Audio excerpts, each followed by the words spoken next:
What is a hero? A mythological figure, often of divine descent, endowed with great strength or ability? An illustrious warrior? No.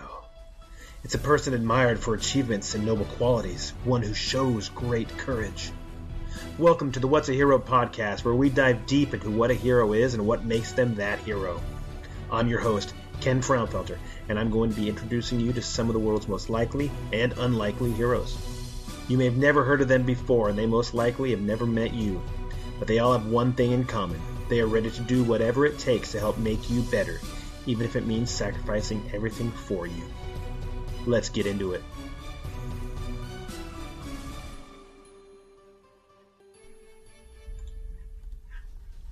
This is episode 16 of the What's a Hero podcast with me, Ken Frownfelter.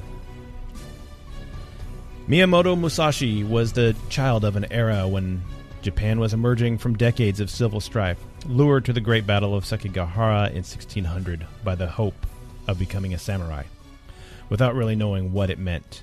He regains consciousness after the battle to find himself lying defeated, dazed, and wounded among thousands of the dead and dying. On his way home, he commits a rash act, becomes a fugitive, and brings life in his own village to a standstill, until he is captured by a weaponless Zen monk. The lovely Atsu, seeing in Musashi her ideal of manliness, frees him from his torturous punishment. But he is recaptured and imprisoned. During 3 years of solitary confinement, he delves into the classics of Japan and China. When he is set free again, he rejects the position of samurai and for the next several years pursues his goals relentlessly, looking neither to the left nor to the right. Ever so slowly it dawns on him that following the way of the sword is not simply a matter of finding a target for his brute strength. Continually striving to perfect his technique, which leads him to the unique style of fighting with two swords simultaneously. He travels far and wide, challenging fighters of many disciplines, taking nature to be his ultimate and severest teacher, and undergoing the rigorous training of those who follow the way. He is supremely successful in his encounters, but in the art of war he perceives the way of peaceful and prosperous governance, and disciplines himself to be a real human being. He becomes a reluctant hero to a host of people whose lives he has touched and been touched by. And, inevitably, he has to pit his skill against the naked blade of his greatest rival. Musashi is a novel in the greatest tradition of Japanese storytelling. It is a living story, subtle and imaginative, teeming with memorable characters, many of them historical, interweaving themes of unrequited love, misguided revenge, filial piety, and absolute dedication to the way of the samurai. It depicts vividly a world Westerners know only vaguely, full of gusto and humor. It has an epic quality and universal appeal. This is the description of nearly 1,000-page book, and it was given to me by a very close friend. And when he gave it to me, he explained it was one of his favorite books that he ever discovered. And when he discovered it was when he was in the United States Marine Corps. He was at the base. Actually, his base was near Mount Fuji, and he was able to see Mount Fuji off in the distance. And the book of Musashi, which was written by Eiji Yoshikawa in the early 1900s, but Musashi took place in the 1600s, is based on the real-life story of Musashi. However, there are some liberties that the author took. Nevertheless, with that being the case, a lot of battles take place near Mount Fuji or at the base of Mount Fuji, and they talk about that in the book. Now, the friend of mine that gave me this book, and he told me, you need to read this. This is absolutely fantastic. He said he learned about this book, he read it, and he saw Mount Fuji, and he was able to put himself in that position of Musashi, seeing Mount Fuji in the distance and hearing about and reading about Musashi as he's fighting and doing that in the shadow of Mount Fuji. So as he's there, this friend of mine, he sits there and he looks at this and he says, you know what, there's a connection between me and Musashi. There's a connection between the warriors of today and the warriors of years gone by, that we are all on the same planet. We're all doing the same thing, and yet there's a connection between this warrior lifestyle, this mentality that we serve others by preparing to do things that others are not willing to do. And this really struck a chord with me because he's he's getting to that point where his life is developing and he's becoming who he is. Not just Musashi, but this friend of mine. And so that brings us to today's guest. He's a retired police officer, having worked for departments on the East and West Coasts, recipient of the U.S. Attorney General's Distinguished Service in Policing Award, among multiple other awards for excellence, an avid bicyclist, martial artist, mentor of mine, and a very dear friend. And so I want to welcome to the show Mr. Archie Lighty. How are you, sir? Well, I'm very well. Thank you very much, Ken. So, you gave me this book, Musashi, years ago. Mm-hmm. And not only did you give it to me, I know you've given it to several other people. Mm-hmm. And you have, it's mostly, you see people who have that desire to do better and be more. And they have the opportunity to actually build. And this book was such a life changer for you that you think and feel that it could be a life changer for other people. Am I right? Mm-hmm. So what is it about that because I know this is if not your favorite book or one of your favorite books. It's definitely one of my favorite books. So did you read the whole thing? I've not read the whole thing yet. That's 1,000 pages, my friend. Yes. I highly encourage you to read the whole thing. How long ago did I give you that book? I'd say about 2 years ago. Yeah. I'm a slow reader. No, it's okay. No, the reason why I gave you that book is because Miyamoto Musashi was he was a real Japanese samurai warrior, and there are a lot of stories if you go to Japan about Miyamoto Musashi and how he got introduced into Western culture. Primarily was through another book that he wrote called The Book of Five Rings. I don't remember what the translation is in Japanese. I think it's No Rin Go Sho. Go ahead, pull that mic close to you. Okay. So we can. But anyways, back in the 80s, when there were a lot of things were going on, to include Total Quality Management by Edward Deming, and there's another concept called Kaizen, where that was actually in the early 90s, where a lot of Japanese principles and actually Asian principles were being introduced into Western culture to help with the business world. Miyamoto Musashi's book, The Book of Five Rings, actually got brought up, and that book is about fighting with two swords, and it's more than that. It's basically the way of the warrior. It talks about Bushido, which Bushido is complete acceptance of death.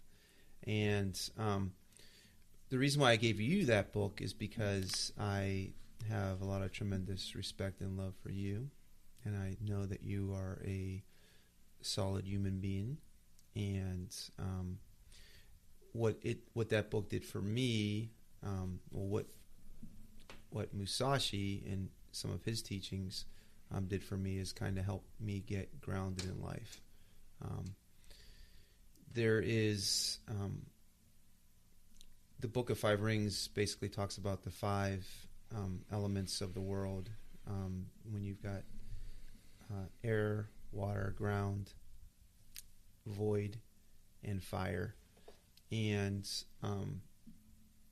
each one of those, you could write volumes on each one of those concepts. Void being kind of like the spiritual realm. But American businessmen took to the book because it's also a book on strategy, and it's called The Book of Five Rings. But Musashi became very influential to me because he was this broken down warrior back in Japan when the Tokugawas were basically unifying Japan underneath one emperor. And he had all these samurai warriors that weren't doing anything anymore. They were these elite fighters, and if you weren't part of the original, if you weren't part of some authority that was currently in power, a lot of times they would have all the samurai warriors go ahead and line up and commit. I forget what the seppuku. Yeah, seppuku. And but Musashi, when he woke up on the battlefield, he was like, I ain't doing that. I just wanted to be my own thing. He was kind of a little bit of a criminal for a little bit, just trying to survive. And then he started realizing lots of things about life. And I kind of see myself doing the same thing about that. I kind of see you doing the same thing about that. And you know, with that being said, what derails a lot of us from finding that that peace, that inner peace, is the challenges that we encounter, and also the obstacles. Because a lot of times we go ahead and it's easy to sit there and say, well, this person thinks lowly of me, so that's where I should be. Or I'm not good enough to make a cut because of certain qualifications, so that means I'm not good enough. Or so basically kind of going off of you're not the idea of somebody else, you're who you are. That's exactly right. Right. So you were talking about you were kind of just aimless for a little bit, and like you said, he was a little bit wayward. He was trying to do what's right because that's what he thought he was supposed to do, and then he got into doing something else and realized that's not what I want to do because that's, you know, during the battle and all that stuff like that. You started seeing yourself kind of in that position from what you were saying. So let's go back. And so who was little Archie? Who was this guy? Where did he grow up? And what was he doing that just kind of made him try to figure out the world the way he was figuring it out? Yeah. Well, before I do that, though, I want to finish one point. Oh, sure. Is that, you know, in life, what I've learned, especially in the last couple of years, is that you should celebrate your losses. You should fall forward. Every opportunity, every time you fail at something, that should be another opportunity for you to be successful. You talk about Thomas Edison. I think it took him 1,000 attempts to go ahead and eventually do what he did. And apparently, when someone asked him about his everyday failures, he says, like, it's not a failure. It's just I know what not to do. Right. You know, it's another step closer to being successful. Right. And I think we forget about that sometimes. And I'll get back to this point, but let me go ahead to the history real quick. So basically, I was born in Pittsburgh, Pennsylvania. I'm the oldest of 6 children to my mom and dad. You know, it was not a it was a very difficult childhood. We actually did live in the rich part of the ghetto. I cannot tell you how many times my brothers and sisters and I went to bed hungry, and we were getting food stamps back then, but it wasn't the type of food stamps that we get today, where you can kind of buy everything, or it was enough to cover for the month. They usually lasted maybe the first 10 days of the month, right. And we were struggling after that. But anyways, I was very fortunate to work with my grandfather. We would go every weekend. I think I started when I was 8. Every weekend we would go out to the flea market. We'd go around and pick up people's garbage and either refurbish it. You know, somebody would throw out a chair or something like that. We'd fix it up, and then we'd go out to the flea market, and then we would sell it on Sundays. And, you know, usually we make a couple dollars back then. And then when a big change happened in my life when I was like 15. I got a job working in a fish market. If you ever go to Pittsburgh, you got to go to Robert Woolley's Fish Market. It's down in the Strip District. And that was my first job. Minimum wage then was $3.05 for every Saturday for over 2 years. I worked basically cleaning pots for 11 hours. Actually, it wasn't Saturdays, it was Sundays. From 7 o'clock in the morning until 5 o'clock at night. We'd basically, and it was, you know, in the wintertime it was brutal, but basically cleaning pots and dishes, because they had a kitchen in the fish market. And we used this chemical called Easy Off Oven Cleaner. And that's funny because it would burn you, like if you got it on you. Right. And yeah, there was a thing on the side of the can or whatever yeah, that would even Yeah. So between the water and the easy off, at 17, when I went ahead and I started the application for the United States Marine Corps, they couldn't get fingerprints from me because my fingerprints had been worn down so much that they, my hands were so smooth because of the water and the easy off that you couldn't get a fingerprint from it. So, anyways, I worked there. I learned a lot about life. Jim Russell was this a large African American who became one of my first fathers because my dad kind of, unfortunately, he battled alcoholism. So if we took all the time that my dad was in my life and we condensed it into 24-hour schedule, you'd probably get maybe 3 weeks out of the whole deal. So, but he was battling alcoholism. It wasn't really his fault, and he wasn't around. But people like Jim Russell, who was a large black male, he taught me a lot about life. I remember having a conversation with him one time because I was raised Catholic. I went to a Catholic high school and Catholic grade school. But he said to me, he asked me how my love life was one time, and he actually obviously worked at the fish market too. He loaded docks. He was a dock loader. He also was a security guard there, and he also eventually cut fish. But he was also a city garbage man. And Jim Russell was one of those guys that I will forever respect in my life. He was a super positive influence on my life because he was his full-time, he worked at the fish market on the weekends. And his full-time job was a city garbage man. Mm-hmm. Now that's when they used to go ahead and go around, hang on the back of the trucks and go up, and you would have these big 55-gallon drums full of garbage, and they'd have to go up and turn the barrel over into a big burlap sack, and then would take that burlap sack, throw it over his shoulders, and then throw it in the back of the garbage truck. Right. Talk about... And they had to be a pretty hefty guy to... Oh, yeah, and talk about being a badass. Yeah. So 2 quick stories about Jim Russell. One is that when I was getting ready to go into the Marine Corps towards the end of my high school, he asked me how my love life was going, and I said, good. And I remember I said, he says, well, do you have a girlfriend? I said, yeah. He says, well, are you guys basically coming to the conversation about sex? And I said, yeah. I says, I'm going to wait till I'm married because that's what good Catholics did.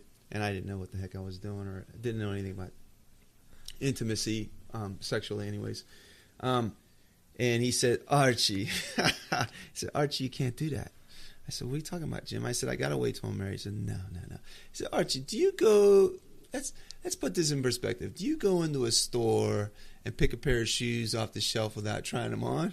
And I said, no. I said, no. And he's like, yeah, that's what you got. You got to try them on, you know? So that was one thing that always reminds me of Jim. And then the other story about him was that, I was a very small kid. When I went into the Marine Corps, I was 5'8", 128 pounds. I almost didn't make the cut. Part of that was because, apparently I got bigger when in the Marine Corps because I was eating 3 square meals a day. Sure. But I remember one time I had this guy, he had taken this 3 pounds of shrimp out of our freezers in the store, and he had walked out of the store with it. So I was challenging him as he walked out, because the fish market was like my family. So he walked out of the store down in the strip market, and then he went behind the building, and I went after him. He's this big white guy. And I was out there after him. I'm like, hey, you can't steal. And he says, what are you going to do about it? And he turned around, and I'm this small little kid. Right. And he's going to beat my ass. We're back in the alley behind the fish market. And all of a sudden, he like stood up. He set the fish down on the ground, and he turned around and walked away. And I'm like, what? Did he just get intimidated by me? I thought, I puffed up my little chest and everything. So I went and grabbed the fish, and I turned around, and there's big Jim Russell standing behind me. Yeah. Just smiling away. Yeah. Yeah, just... That's like a thing you'd see in a movie, it's the one guy standing there, and Yeah. Everybody runs away, and he realizes what's going on. Turns around, there's a dragon behind him. Yeah. Just backing him up. So, yeah. so you go through all that, and then you just decided you're going to join the Marine Corps because there was no other option, or was that just something you said, that's what I want to do? No, actually, I was thinking about going to college. My best friend, Ed Samuel, he was going to go in the Air Force. He was going to go into we were both going to go to the same college together. He was 1 year ahead of me, but at the very last minute, he decided he was going to go in the Air Force, and so our plans to go to college together totally took a wrong turn. And so I'm like, well, what am I going to do? And I wasn't very smart. I think I've told you before, I finished like out of 270 kids in high school, I finished 265 out of 270.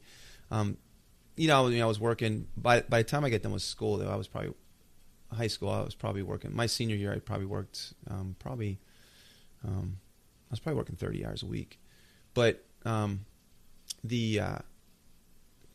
finishing 260 or 265 or 270, that didn't bother me too much until I overheard the guidance counselor saying on our graduation day, this wasn't a very particularly bright class. That kind of bothered me a little bit, Oh, so you're like the low of the low. Yeah. That's awesome. Yeah. So I went to Marine Corps, and Marine Corps changed my life. What year was that? It was 1982. Gave me a foundation for life.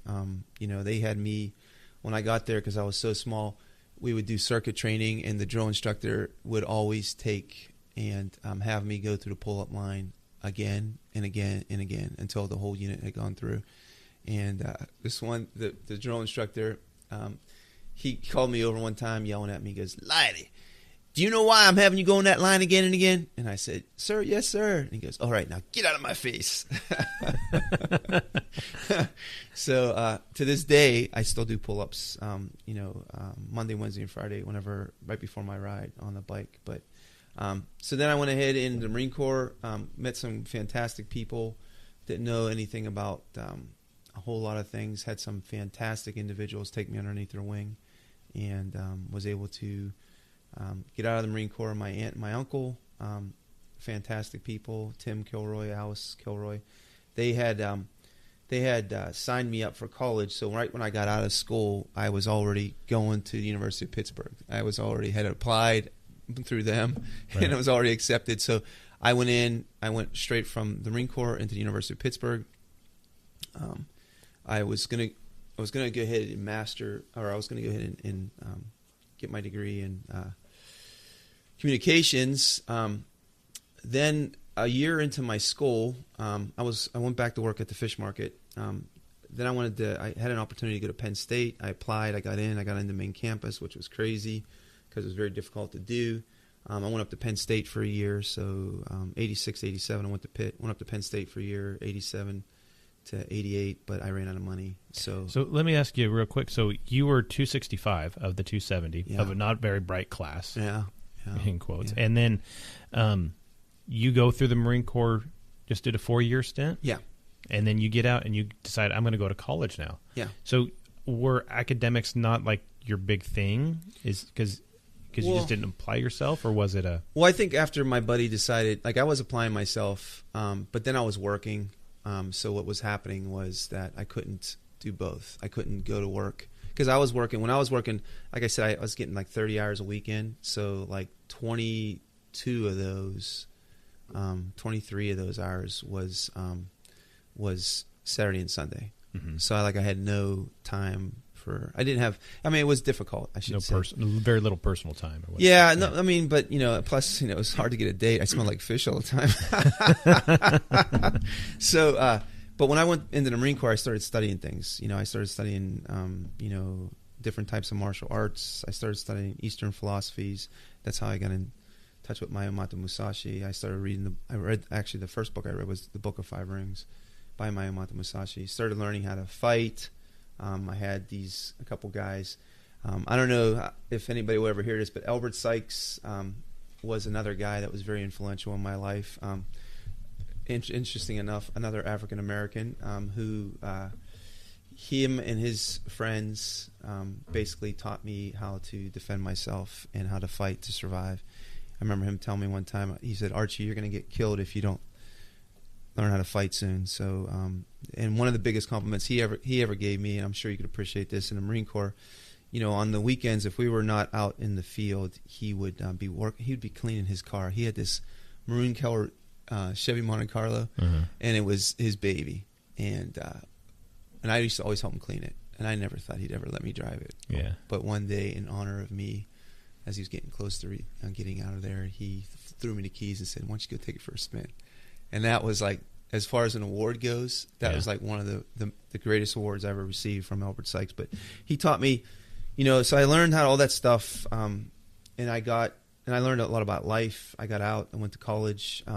I was able to study. I worked my ass off. I ran out of money at Penn State. So the first year at Pitt, second year at Penn State, ran out of money. I had to come back to Pitt, which was fantastic. I ended up doing 3 more years at Pitt, so a total of 5 years. And I got a degree in business administration and Germanic language and literature. Now, the German and literature is kind of interesting because it was a dual major. So I have a dual major in business administration, and then the discipline of Germanic language and literature was basically learning how to speak German and learning about the culture. In the last, my junior and my 4th and my 5th years, I went over to Germany. I worked at a German laboratory. That was funny because nobody spoke any English. But they could sing the English songs because they were listening to American music, and they knew every word to the song, but they just didn't know what they were saying. And then so I worked for Bayer or Bayer, the people that make the aspirin, Bayer aspirin. They had a company. It was in Mobay at the time in Pittsburgh, but I got a scholarship to go over there, and I worked in a lab. And every day, it was basically throughout the whole summer. So it was total about a year over there with those guys. And every day they would give me this assignment. Dr. Robel will come out of his office, and in German, everybody's speaking German. So it's like either I knew German or I didn't. So Dr. Robel will give me my we were in a lab testing the viscosity of silicone. And basically viscosity is a fancy word for thickness. And so at the time, the AIDS scare, this was in 1989, 90, 91. At the time, the AIDS scare was a big thing, and they were looking at trying to figure out a way to replace rubber with silicone, because they were finding out that some rubber was permeable, or some of the AIDS virus could possibly get through the rubber. On a prophylactic? Yeah. Mm-hmm. Yeah. So they were actually condom. Yeah. Or thank rubber. You. Yeah. Can you spell prophylactic? We don't need to. It's fine. I didn't go to college like you did. Yeah. All right. So anyways, but there was this large, well, she wasn't large, but there was this Bavarian woman that stood behind me every day after Dr. Robel, and she kind of ran the lab. And her name was Gabriella. Her name was Gabriella. It was like Schwickerheit. But her name is Schwickerheit, which the German word for difficulty is Schwierigkeit. So her name was so difficult for me to understand. I always called her Gabriella Schwierigkeit. Right. And so, but she would always break down what Dr. Robel had given me in terms of my assignment into more simple German. And actually, in honor of her, again, life is about honoring, I think. Kind of bringing this around to full circle here in a second. But in honor of her, I named Holly and I, my wife, my beautiful wife, Holly, we named our last child, we named her Gabriella. After Gabriella from the lab. For Miss Difficult. Yeah, for Miss Difficult. Right? That's cool. That's very cool. So then after that, after the college, I went ahead and I said I was going to go ahead and make $50,000. I got a job. I went down to Archdale, North Carolina, and I got a job with a company called Hayfla America. I had, there was an opportunity to go into the state police or the Pittsburgh police back then, but I was like, no, I don't want anything to do with law enforcement. I thought about it. Prince Marion County, it's a county around Washington D.C. They had actually recruited me. They were working these shifts where you could work out an hour in it, and this is back in 1989, 1990. Mm-hmm. So part of your shift was getting to work out for an hour. Oh, and I was like, cool. this is really cool. But I decided, I had some interest, but I decided against it. I went down to North Carolina, and I interviewed I got 2 job offers. One was for a glue factory, a German glue factory. They were going to pay me like $19,000 a year, so I'd have to get another job just to survive. And then the other company, I interviewed with the CEO, Wolfgang Hefler. And a brilliant man. His name was Wolfgang Hefler, and he was he come over from Germany, and he had this large hardware company, and we did the interview auf Deutsch. So the whole interview for this job was ganz auf Deutsch. And he went ahead and offered me a job, a sales position in all of Oregon and southern Idaho.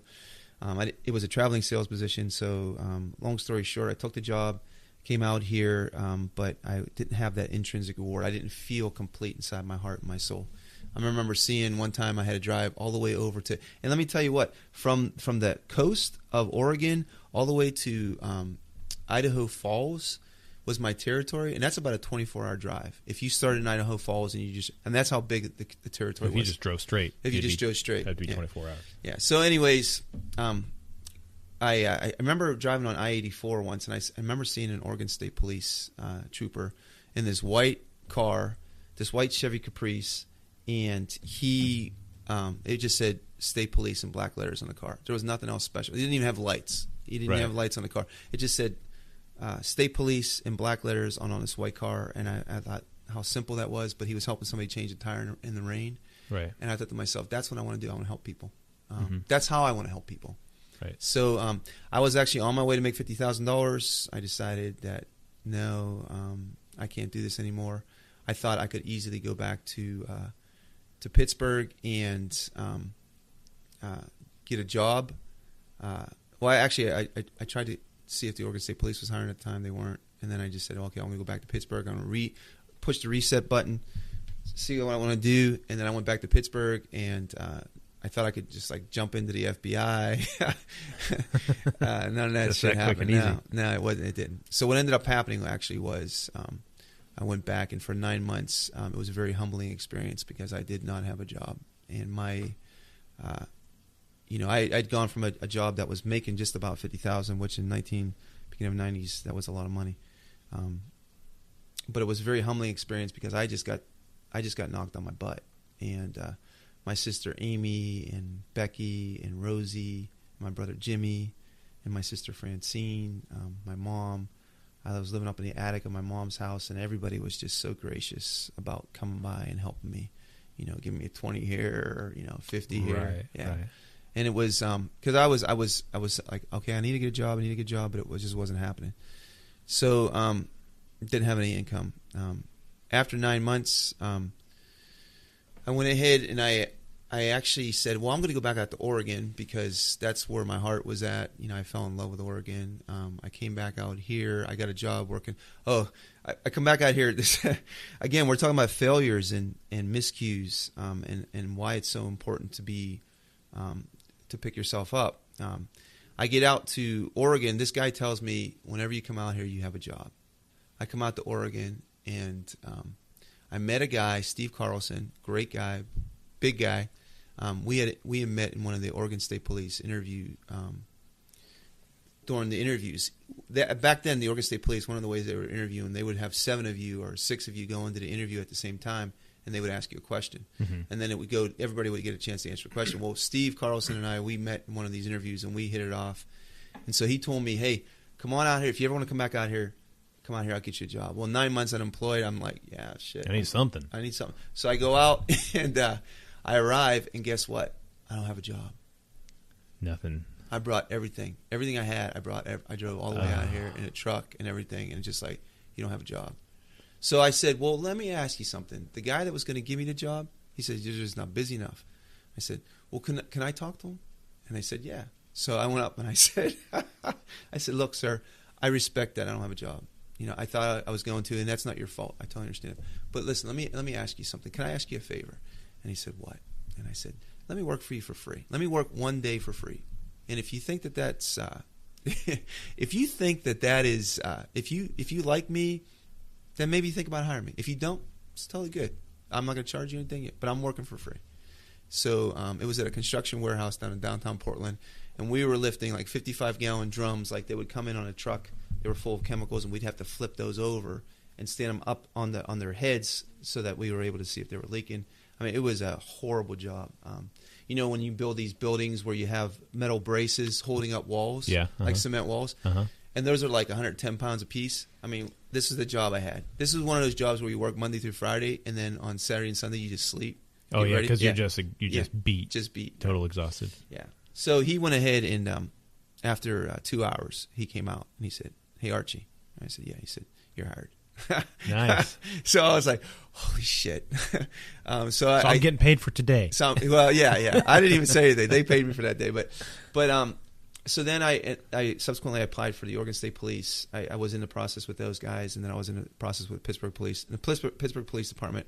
So I had gone in for the Pittsburgh, before I went to Oregon, I had gone in, and let me tell you what, there was a convention center, and there was 5,000 people that were scheduled to take the written exam that day. 5,000 people. Jeez. And I went in there, and there was like, I'm not lying, there were football players, there were people that obviously had college education, there were people that didn't have college education. I mean, there was smart people, everything. 99 percentile guys, huh? So yes, so I went in there, I finished, and I remember it was after I got done with the test, they said, okay, put your pencils down, and I was finished up the last question. So then they had an interview after that, and then what I didn't realize is that they ranked you out of 5,000, or how many they went back to 5,000. And so I come back out to Oregon. I started working, and I was waiting for the Oregon State Police to get money in their budget to hire another class to maybe be considered for that. Because I got on the Oregon State Police hiring list. So Pittsburgh calls back, or Pittsburgh sends a letter to my mom, and they're like, "We want to hire you," and I'm like, "All right." But then I was still in love with Oregon. I'm like, well, maybe I'll just hang out here. I called up the state police, and they're like, listen, if Pittsburgh hires you a job, you should take it, man, because we don't know about the politics here. So I go back. I said, okay. I said my goodbyes. I go back to Pittsburgh, and my mom hands me the letter. Well, what she didn't tell me was that my ranking out of 5,000 people was on that letter. Oh, really? Yeah. So don't tell me it was 265. It wasn't. It wasn't 265. But I look at the letter, right? Uh-huh. And I look down at the letter, and guess what my ranking was? What? Okay, 100. I ranked number 1. Really? I ranked number 1 out of 5,000. Yeah, I was like, holy. When just 10 years before, you were number 265 of 270. 265 plus. I was unemployed for 9 months, and then this thing happened. So I worked for Pittsburgh for 2 years. Unfortunately, I got into a fatal shooting, and I picked up a guardian angel along the way. Kieta is one of my guardian angels, and Pittsburgh was a war zone. It was constant. I mean, it was a constant war zone. And then there were some other issues going on with, a lot of politics. I mean, law enforcement, like so many other industries, a lot of politics. So I went ahead, and Oregon State Police came knocking on my door. Hey, we have a job for you if you want it. I said, okay. I said, you know what? I'm just going to go out to Oregon. So after 2 years, I went out to Oregon. I got hired, went through their academy, and ended up in the Dalles, Oregon. It's the only city in the country, Ken, that has a "the" in front of it. Okay. Yeah. Yeah. Celilo Indian Village out there. Yeah, it was kind of crazy because my friends back east, they were, and I had a lot of friends. Like I will tell you that racism was very real back in Pittsburgh. It wasn't. I think we did a better job, generally speaking, of other places, but it was still very, very real. I got into a situation one time where I tried to, on behalf of an incident that happened, where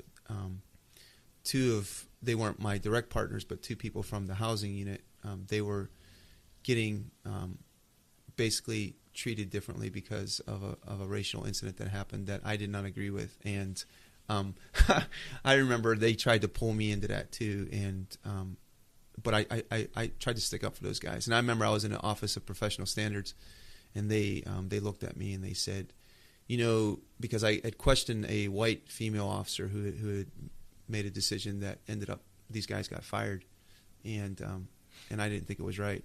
But I remember I was in the Office of Professional Standards in Pittsburgh, and they said, there's a big old white guy, and there was a pretty large white woman behind the desk, and they're interviewing me about this incident. I remember them saying to me, well, you're going to Oregon right now, so we're really not that concerned about you. And I'm like, concerned about me about what? He says, well, you challenged a senior officer I said, well, I challenged the senior officer because they made a bad arrest. And I said, what they did was wrong. And he said, well, you know what? 10 years ago, we would have taken you out back into the something shed. They called it a shed or something. And we would have kicked your ass. And so I looked at them. I looked at him. I looked at her. And I got up. I said, well, I got up from the table and I said, well, this is Office of Professional Standards, right? And they said, yes. I said, well, this is a personal invitation I'm about to give you. You and your little buddy there, if you ever want to kick my ass, you have a personal invitation to come and do it. But I'm just going to give you just a thought. You might want to bring just more than y'all. Okay? So the reason why I tell that story is because when I got to Oregon in the Dows, my training sergeant, this is what he said to me. This is 1995. He said, because all my friends had taken pictures of me with them, my African American friends had taken pictures of me, and they're like, "This is so the people out in Oregon know what black people look like." You know. Oh, yeah. When I got to the Dows, the sergeant said, "Wow, I looked at your resume before you got here, and I thought for sure you were going to be a nigger." Really? That's what he said to me. I looked at him, and I'm like, I said, "This is the Oregon State Police, right?" And he said, "Yeah." And I said, you realize that this is like 1995, right? Yeah. And he looked at me, and I was just in shock, you know. It would have been better if he would have said, "I looked at your resume, and I thought maybe you were an African American," but he didn't. But anyways, that was a shocking moment. But I went ahead from the state police. After I talked my way into getting to Portland from the Dalles. I did fantastic. I loved it. I worked with Portland Police Bureau a lot. A lot of things happened. At one point, I thought after 7 years of law enforcement, I was God's gift to law enforcement. You know it all. I knew everything. Right. I'm like, I'm the smartest person. It's kind of like how a lot of police agencies these days do. When somebody gets promoted into an administrative position, now they're authority on everything. They know everything about everything. Right. So I kind of thought that 7 years, the shit. I had gotten married for a very brief period of time. Great woman, Zora. We had a baby together, Elena, my oldest daughter. But I wasn't giving her the attention that she should have had, nor was I putting my marriage in perspective that it should have been in. Right. So what ended up happening was, I mean, kind of give you an idea of how bad that was. My ex-wife, Zora, she didn't even have my work phone number. Like, she couldn't even call me if she wanted to call me at work. Because 7 years on as a police officer, I was all about going out and arresting everybody, coming home, going to sleep, getting up, watching Jerry Springer, working out, and going back to work. That was my life. It was work. Work was your life. Work was my life. Yeah. And I was an asshole. Yeah. So what ended up happening was I got divorced. I made some bad decisions. Was going to take a job with the Medford Police Department. I left the state police in order to take a job at the Medford Police Department because I didn't think the Oregon State Police were giving me a transfer quick enough because my ex-wife was staying in Portland.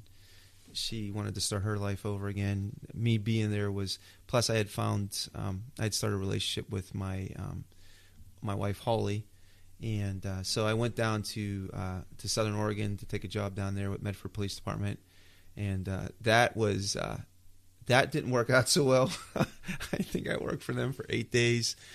Part of it was because I thought I was all that, and I didn't think that I should be getting hazed or treated differently as a 7-year veteran, right. Not being invited to the briefing table and all that kind of stuff, which is totally appropriate. I mean, that was their department. They should have done whatever they wanted to do with me. But they said, but I wasn't ready for that. I think maybe the divorce probably had something to do with it too. Long story short, the state police said they would take me back if I left Medford. I left Medford, and guess what? State police didn't take me back. They didn't? No. They didn't take me back. A lot of people offering you jobs and then rescinding their Yeah, offers. Totally. So anyways, ended up not taking that. Suddenly being without a job, I'm like, holy shit! I had a mortgage payment, I had child support, all this other stuff. And now here I was in Southern Oregon, and I would tell you, it was a very dark time in my life. My wife stepped up, though. I think she did a fantastic job keeping me, because she was actually still working as a police officer. So think about how even worse that is. You come home and your wife is coming home from work and she's still employed of the profession that you loved, and I did love being a police officer. So anyways, I got a job as a pharmaceutical rep, which is my ideal of hell, because I hate the heat, and being down in Southern Oregon selling drugs is my ideal of what hell would be like. Okay. Right? So anyways, what ended up happening is that the Lord, I would say that if I have any things that keep me in check is putting God first. The Lord let me know that after 2 years that he was going to take me back into law enforcement, because I prayed about it. I was like, Lord, I'm sorry. I was an asshole. I could have respected my billet more. I could have been a better person. And then so I'm on my way out to Lakeside, Oregon from Klamath Falls on my sales route as a pharmaceutical rep. And I remember pulling into this. Matter of fact, just outside, you can go there. It's still there. Just outside of Klamath Falls, if you're going east, on your way to Lakeview. Just outside of it, on the right-hand side, is this little old rest area. And it still had wooden outhouses. And so I remember pulling in there on my way to Lakeview, which is a 75-mile drive. It's very boring, very beautiful, but very boring. I had to go pee. I pulled over, and I looked up, and I see this old couple sitting in this truck. Mm-hmm. And they look like they're under duress, like something's going on. So I'm thinking, well, I wonder if the male was driving. I'm like, oh, my God, I hope he's not beating her or whatever. They looked like they needed my help. So I walked over to him. I said, hey, ma'am, is everything okay? And she goes, no, not everything's okay. She hands me her cell phone, and she says, there's dead people over there. And I'm like, what? So she hands me her cell phone, and I turn around, and I said, hello, who is this? She said, this is 911 operator with Klamath County. I said, well, my name is Archie Lighty. I'm a former police officer, but I'm a drug rep now. I don't know what's going on here. She said, well, this lady's saying there's some dead people over by the outhouses. So I walk over to outhouses, and there's 2 Native Americans laying next to each other on their backs, and both of them have a pretty centered bullet hole, what I suspect to be a bullet hole, in the center of their foreheads, and they're laying head to toe. Wow. Yeah, and I'm like, yeah, there's some dead people. So I go back to the truck. Woman reaches out. She grabs the cell phone in my hand. She takes off. And then I'm standing there by myself with these dead guys. And I'm thinking, and I don't even know if the area is cleared or whatever. So I said, hey, I'll stand by until you start, having your units rolling here. So I basically started a crime scene log, which it was just me and the old people, because I got their information before they left. And I just stood by for them to get here. I called up my wife later that day and told her that this happened. She's like, you're full of crap. I said, no, this happened. But it was this sign from God, I believe, him saying that, okay, I think you did your punishment. I think you realized what it means not to be an asshole, and I think you can get back into your career. And shortly thereafter, the city of Grants Pass hired me, which was fantastic, and I was blessed to get hired by them. And then since 2002, I've been with them until recently, January 31st, where I went ahead and retired. And now I'm working as the director of security for a Racino in Grants Pass. We're basically building a police force / security force for this horse racing and Racino, kind of a combination of horse racing and a casino, so they call it a Racino. And it's been fantastic. So I've known you for, gosh, darn near 15 years, and during that entire time that I've known you, you have been known as one of the hardest working guys that I've ever met. Anybody that I talk to, that when you get brought up, it's like, oh my gosh, I've never met somebody that works hard. You were a drug recognition expert when you were working, and you would get called out in the middle of the night, even though you're buried in report after report. You're still willing to get up in the middle of the night and go, sometimes a couple times in the middle of the night, going and figuring this whole thing out, or getting called out as a detective or as an investigator of whatever kind, and still you just keep working. There's more. And then if you'd see something else, you'd sit there and say, oh no, we got to reopen this case because something else has popped up. You're already buried and you're doing more. Not only that, you go back since all that time, and you've been just that hardest working guy that wants to make sure that things are done right. Where does that come from? Well, thank you very much for all those kind compliments. Well, I'm not done, but well, I would tell you, when I was in the fish market, and I think I told you how impactful that was in my life. One of the things that Mr. Woolley, who owned the company, who was a brilliant man too, but he was a no holds barred type of guy. I mean, he had failed a lot in his life, and when he finally got the fish market going, with respect to, there was a retail and there was a wholesale division, and at the time, a supermarket would be doing very, very well if they were making $300,000 a week. Back when I was back there, and we were making more than $300,000 a week. To kind of give you an idea of how busy we were. But one of the things that he had inside of his store is he had this little sign, and it was behind the cutting board, where the fish cutters were at, and it said, and I read it every day. It said, every single piece of fish that leaves this market contains our business reputation. I'll say that again. Every single piece of fish that leaves this, actually it wasn't market, it was every single piece of fish that leaves this store contains our business reputation. And that went ahead and got planted in me, and it's how I want to live my life. So if I'm involved in something, that's my reputation. If I do a report, that's my reputation. Right. If you honor me with a responsibility, every single piece of fish that leaves this store contains my business reputation. That contains my reputation. I don't do anything less than 100%.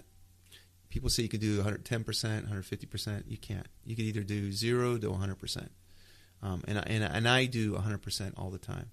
And as a DRE, as a drug recognition evaluator, I always felt that if somebody was good enough to go ahead and identify an impaired driver and then go ahead and take them through the process, the least thing I can do is make sure that there was a drug recognition evaluator if they needed, no matter what.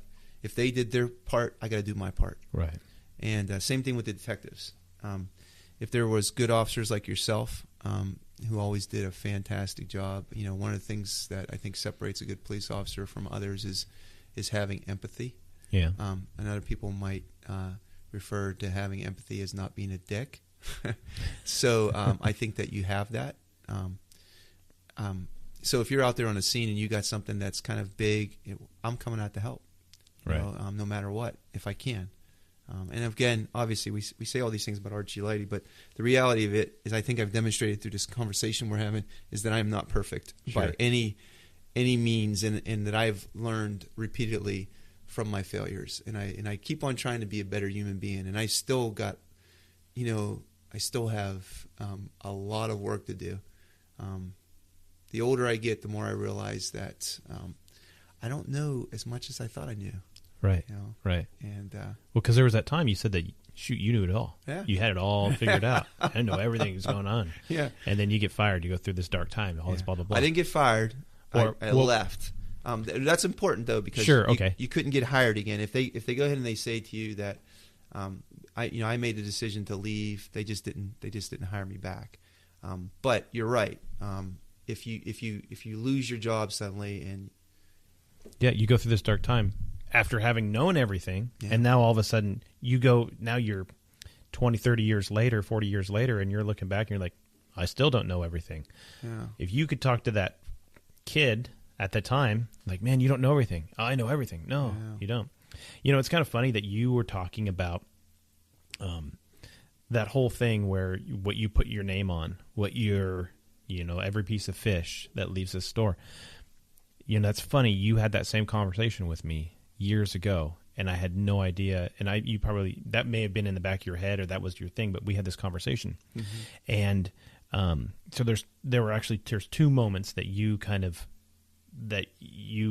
really planted a seed in my mind that made me think about things and have stuck with me ever since. One of which is, it was something, and I wrote a report, or I did something, and you called me up and you said, hey, I just want to get some clarification on this report or whatever. And I said, well, I did this, I did that, blah, blah, blah, blah, blah. And I think it was a dead body report or something like that. And I said, well, I did it this way, and this is what I found, and all this different stuff. And you said, are you comfortable with that being the final thing that you found? Or is there anything else? Because apparently there was something that I had missed or I just didn't mention. And I said, well, there was that thing. And you said, you got to get it put in there. So either get a supplemental written or do something along those lines. That being withstanding, you said, whatever you put your name on, that's you. Your name is on that. And if you are worth anything that you consider yourself to be worth, you need to understand that if you're putting your name on something, that thing that you're putting it on is now an extension of you.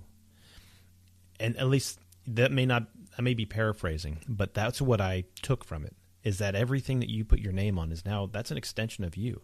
So everything you say, I swear that's the truth, that's now an extension of you. Mm-hmm. If you are lying about it, you are now a liar. Mm-hmm. If you're mistaken, that's great. Then you have the opportunity to fix yourself and correct that based off of your lack of knowledge or whatever the case is. But that was a big thing that planted in my brain, that everything that I do, I put my name on, or I'm putting myself towards, is an extension of me. Mm-hmm. And I remembered that vividly. And whether you remember that conversation we had, I do, and I'm very, very, those are the type of moments that make me proud, because I know what your brand is, right?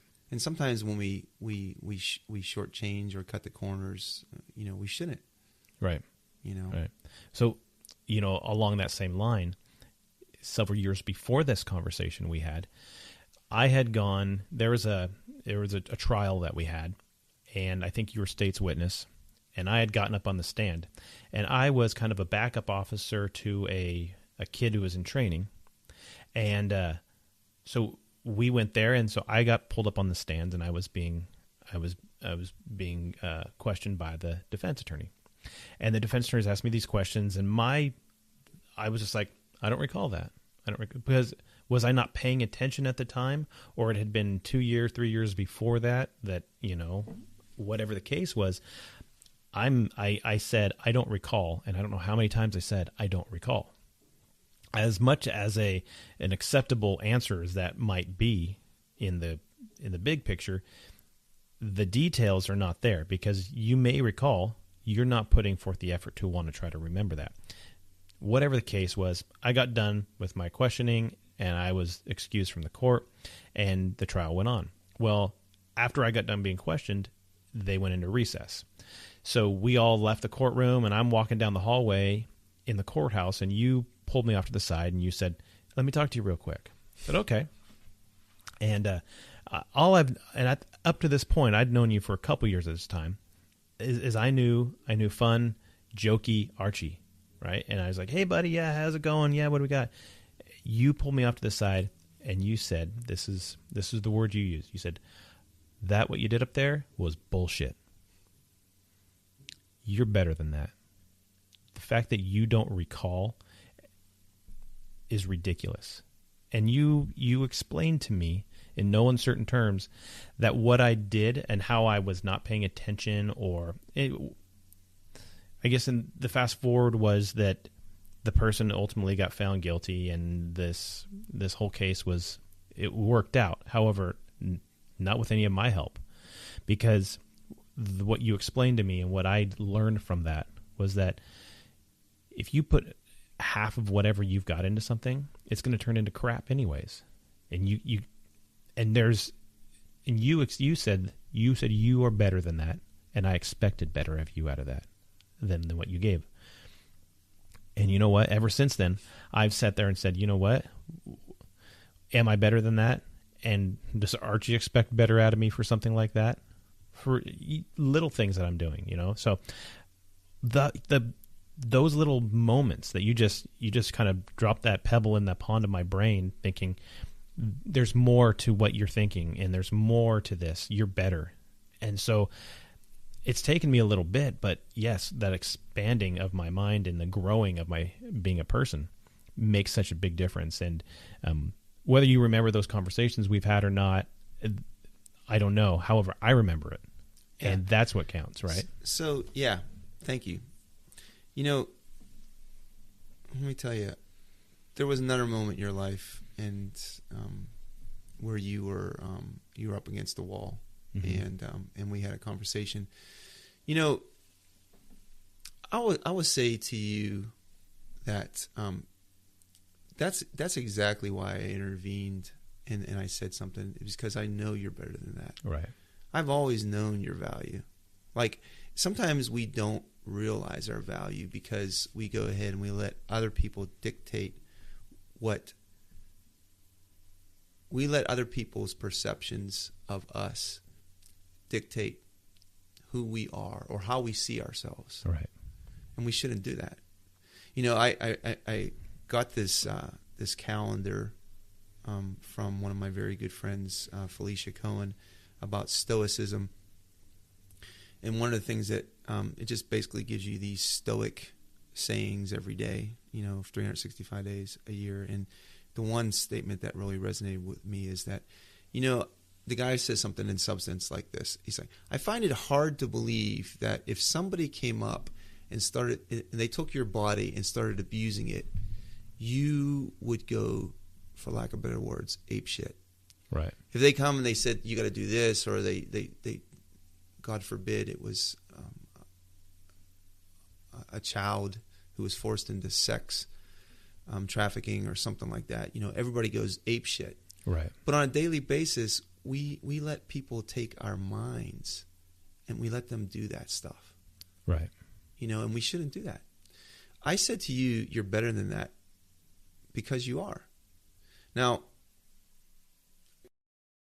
it is no different than other organizations in terms of how they deal with problems. There's a big, thick vein of nepotism that still exists, unfortunately. But one of the things that the new chief came in and did, one of the things that kind of stepped out of that, is made the whole promotional process fairer. Right. If that is such a word, fairer. Or maybe fair. More fair. More fair. Not fairer is that. Yeah, fair. Yeah. Like, for example, you have fair skin. You have fairer skin? No. Fairer skin, yeah. Anyways. But the chief, that was one thing that he did that was excellent. He even told me how he was going to do it in terms of the promotional process. And here's a kid that maybe in the past that thought he's not even good enough to be a police officer. Mm-hmm. But what did you finish on that sergeant board? Oh, what did you finish? That was the same number you finished out of 5,000, I think. Yeah. And so was I wrong in saying that you're better than that? No. Because I think I was 100% accurate. Right. No, and I agree with you. And I have to continuously tell myself every single day, you're better than this. Yeah. You're better. And we all have value. Yeah. We all have value. And what happens is sometimes we get clouded by our judgments because somebody pays the bill or they're our boss or because of maybe you don't make the cut in certain things or maybe you don't get something. But at the end of the day, and I'll just say one last example I'll give because I know we got to be out of time here. But that one of the last things I'll say is that, there was a person who went up recently to take my detective spot, and I'm going to put her on the spot here, Shailee. And it got to a point with Shailee that she got through the first. Well, I have a lot of faith in Shailee because I see the impressive human being that she is, right? And I've reminded her about that. A lot like you in terms of seeing that I know that she's better than that, and I've challenged her on some things. But I remember she was all nervous about doing the Chiefs interview the day before she went in, and I sent her. We talked about it a little bit, because she'd already gone over the first hurdle. And I said, "Listen," I said, "I don't want you doing anything tonight." And she says, "Well, I got to prepare for this and that." I said, "No, you don't. You don't got to prepare for this or that." She said, "Well, what are you talking about?" I said, "Listen. You're going to go in there tomorrow, and you're going to be wearing this armor this armor that has been forged out of every moment of your life, every second, every minute, every hour, every day, every year. That's what that armor that you have on your body, that's what you wear. And that armor is created out of every single person that you've ever encountered that's loved you. The people that have not loved you, they're contained in that armor as well. And there's nothing that you can do tonight to cram up for whether or not you're good enough for this job. There's nothing that you can do in a moment where in a situation that really counts, like comforting a mother that just lost her child. Like, I can't cram for that. Right. How do you do that? Telling somebody that their only son is dead. Being with an officer who just took another officer's life. How do you prepare for stuff like that? You know how you prepare for it? By being your best human self. And I told Shailee, I said, listen, this train has left the station. You just go in there and you wear that armor.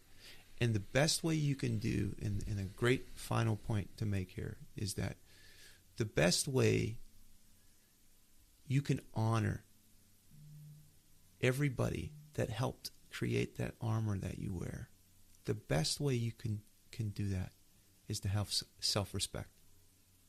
Absolutely.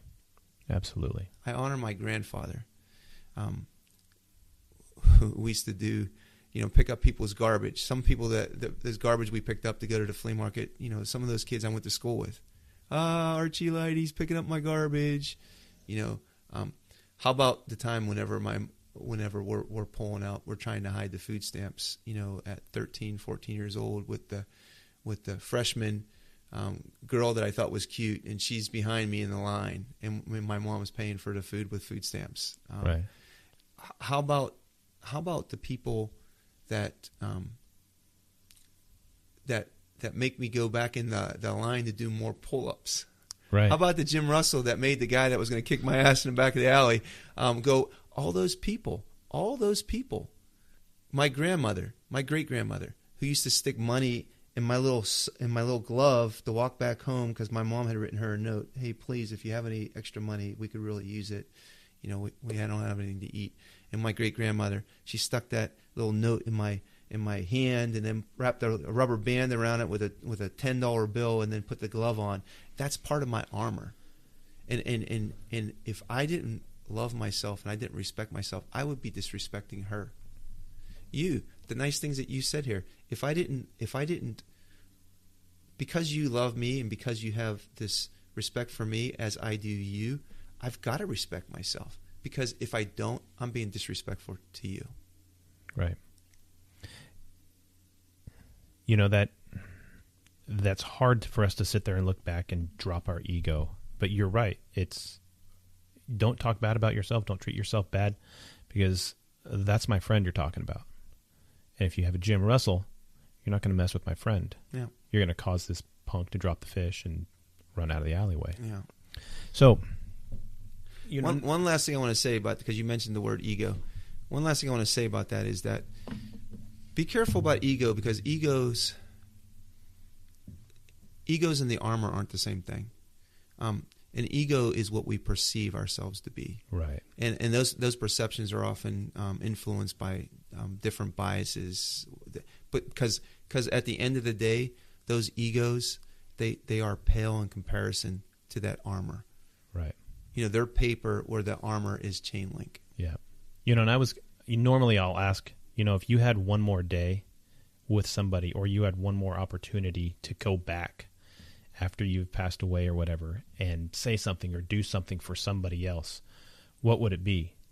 And it almost, to me, it sounds like you've answered that by just being who you are. Yeah. And knowing that those people that came before you that invested into your life, those people had a reason for doing that because they saw your value and they saw your worth. And, that strikes a chord with me. So, yeah, and that's good. That's good because, like I said,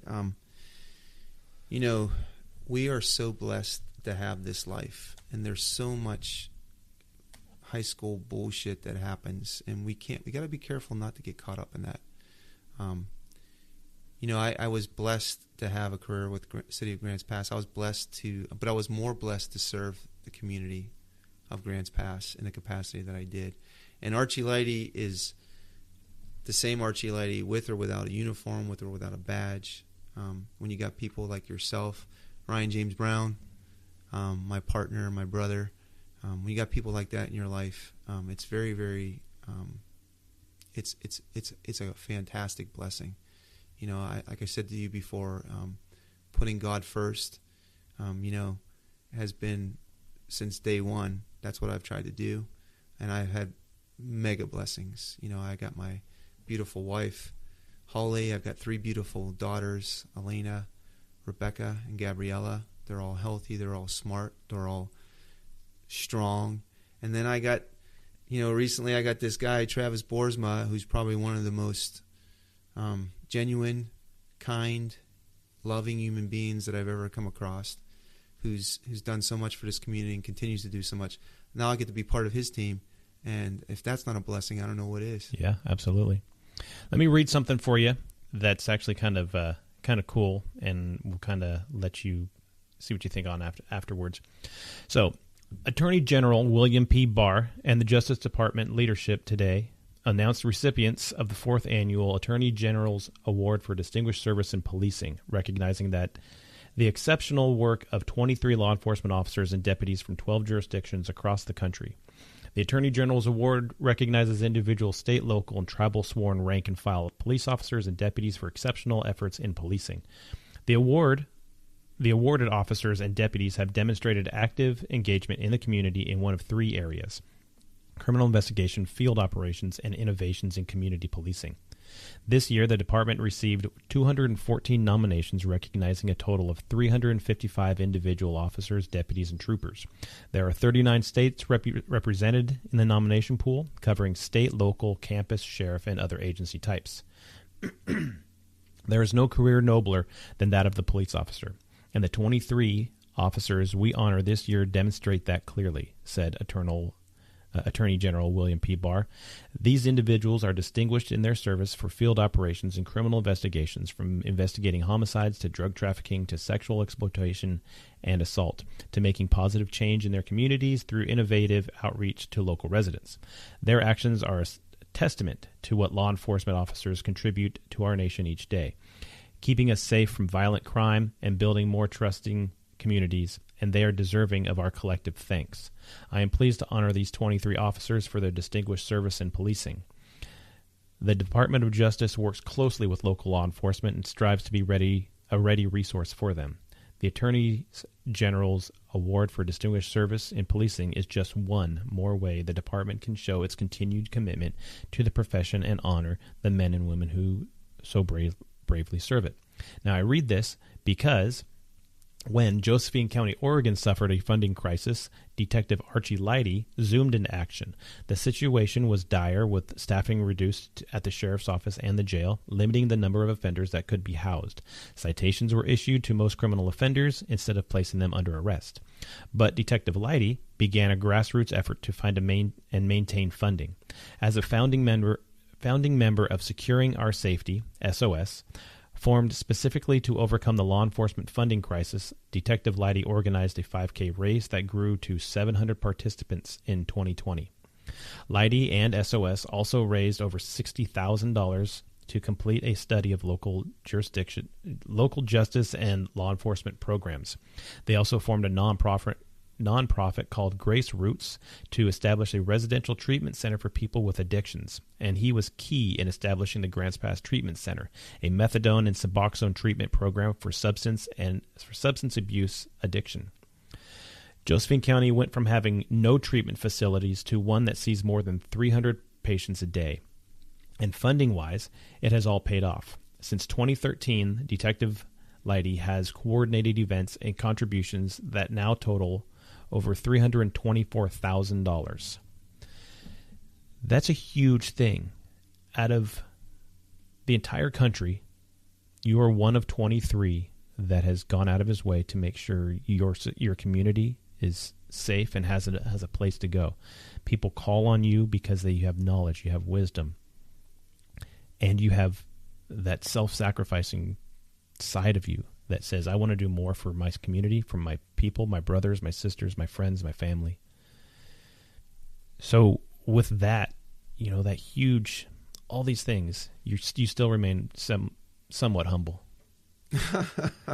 but you still remain a guy that, your friends, your brothers can text you and call you and say, hey man, I've got this issue. And you said, hey, you know what? Sure. I'll show up and I'll be there for your podcast. No problem. And you know what? It's an absolute complete honor to me that you decided that you're here for us today, and you're willing to share your story and let people know that this is what makes a hero, is that selfless sacrifice. Well, that's very, very kind of you. Thank you for reading that, Ken. But in all, the big picture is that I was just part of the front of that whole movement with Jay Meredith, my wife Shailee Lighty, Steve Marshak, so many people that were part of that, what we did for the community, what we continue to do for the community, Nancy Yonley. I could keep on going on to name names. I won't, but it was a community effort, and to single me out is actually a little bit backwards. I appreciate the award, but the reality of it was a bunch of people coming together to make a difference. And that's all. And the same thing with my law enforcement career. I think I've done some pretty exceptional things, but I couldn't have done that without being part of a team. And you're included in that. I know I've gotten you to one or two of those fundraisers, Yep. and have had you part of that. And so it's at the end of the day, it's when we talk about nobleness, I think that what we really should be striving to be is the best human being we can be, Absolutely. So I do want to let everybody know that, Archie's my good friend, and he's so gracious to come on here, and I appreciate you coming and do that. But people got to know how they can find us, how they find the What's a Hero podcast. So you can find us on Twitter. I am at Frownfelter Ken, and so that's, if you type that in, you'll find me on Twitter, and at What's_Hero, and that's how you can find the What's a Hero podcast on Twitter. I'm on Instagram, LinkedIn, and obviously that ever-famous Facebook. And you can find every one of our episodes at www.thewhatsaheropodcast.buzzsprout.com, which includes links to all the podcast platforms you might like to listen to us on. So it's a great way to share the show with your friends and family who you no doubtedly tell us all about. So I'm sure of that. And I want to close this episode with one thing. You were talking about Miyamoto Musashi's book, his Art of Strategy, called The Five Rings. Well, I happen to have a copy of The Five Rings right Excellent. Here, and it is one of my favorite. That was just my bookmark that fell, but it is. I have read this book, and so when you asked me about Musashi, maybe I saw the size of the 1,000 pages and was daunted by it. Yeah. However, the Book of Five Rings is shorter, but these are directly from Miyamoto Musashi as he was learning and as he was going through it. And there's a portion in there in the book called the Dokado, and this kind of sums things up rather poignantly. And these are just things that Musashi said that he tried to live his life by. And they are: do not ignore the many ways of the world. Do not seek after pleasures for yourself. Do not rely on anything whatsoever. Think little about yourself. Think deeply about the world. Never in all your life think greedy or desirous thoughts. Hold no regrets about your personal affairs. No matter what, never be jealous of others. On whatever the path, do not be sad about parting ways.